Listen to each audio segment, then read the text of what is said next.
Akak pernah dengar tentang Memphis Meat nggak?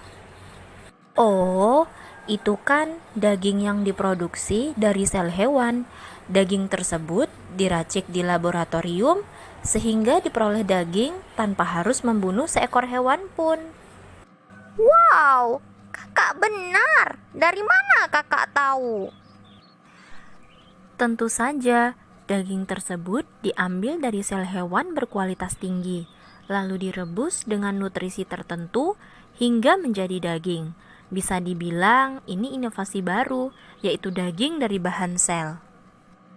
Wow, wow, wow. Aku jadi ingin tahu apa itu sel. Tubuh kita ibarat sebuah rumah yang terdiri dari jutaan batu bata. Batu bata itu adalah penyusun terkecil dari sebuah bangunan. Nah, tubuh kita juga memiliki unit penyusun terkecil yang disebut dengan sel. Wow, aku jadi tertarik belajar tentang sel. Tahu nggak sih, kalau sebagian besar debu yang ada di rumah berasal dari sel kulit mati kita? Yikes, hah? Benarkah? Tolong jelasin lebih lanjut dong kak tentang sel. Baiklah kalau begitu, Aka akan jelaskan. Tapi kamu perhatikan ya penjelasan tentang sel dan organel penyusunnya. Sel adalah bagian paling kecil pada makhluk hidup. Semua sel mempunyai 3 hal kesamaan, tak peduli jenis sel apapun.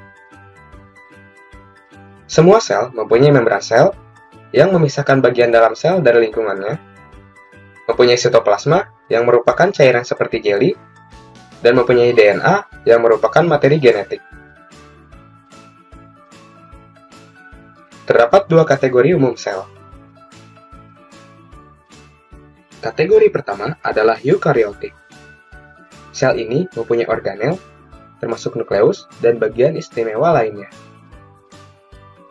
Sel eukaryotik lebih canggih dan kompleks, seperti yang ditemukan pada tumbuhan dan hewan.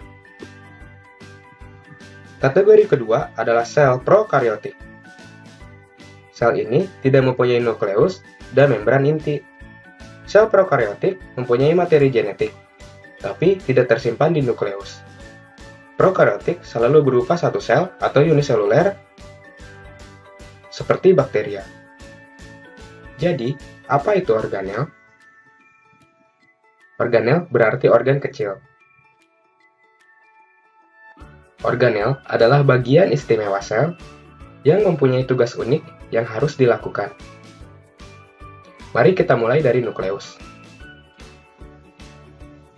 Nukleus mengandung DNA atau materi genetik. DNA mendikte hal yang harus dilakukan oleh sel dan bagaimana sel akan melakukannya. Kromatin adalah bentuk benang kusut atau tidak beraturan di DNA yang ditemukan di dalam membran nukleus. Saat sel siap untuk membelah, DNA dipadatkan menjadi struktur bernama kromosom. Di dalam nukleus terdapat nukleolus, yang merupakan tempat pembuatan ribosom. Lalu terdapat nukleus yang mempunyai tugas yang penting, yakni membuat atau mensintesis protein.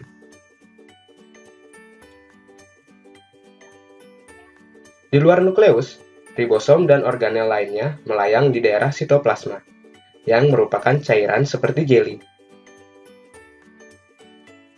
Ribosom melayang dengan bebas di sitoplasma, atau melekat pada retikulum endoplasma, atau yang disingkat dengan RE. Terdapat 2 tipe RE. RE kasar mempunyai ribosom melekat padanya, RE halus tidak terdapat ribosom. Retikulum endoplasma adalah membran untuk mentransportasikan material seperti protein yang disintesis oleh ribosom. Protein dan materi lainnya muncul dari retikulum endoplasma, berupa gelembung kecil, di mana Golgi aparatus yang akan menerimanya. Saat protein berpindah ke badan Golgi, Mereka dirubah menjadi bentuk yang dapat digunakan sel.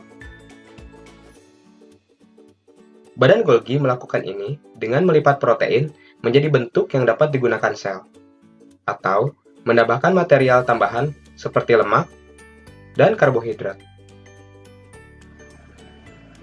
Vakuola adalah kantung yang menyimpan berbagai macam material. Di dalam sel tumbuhan, vakuola sebagai pusat penyimpanan air. Kembali lagi pada sel hewan.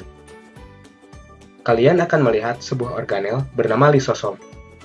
Tugas lisosom adalah mengumpulkan sampah hasil kerusakan sel serta mengobatinya. Lisosom dipenuhi oleh enzim yang memecah puing-puing sel yang rusak. Mitokondria adalah sumber atau rumah energi untuk sel tumbuhan atau hewan. Saat proses respirasi, mitokondria membuat molekul ATP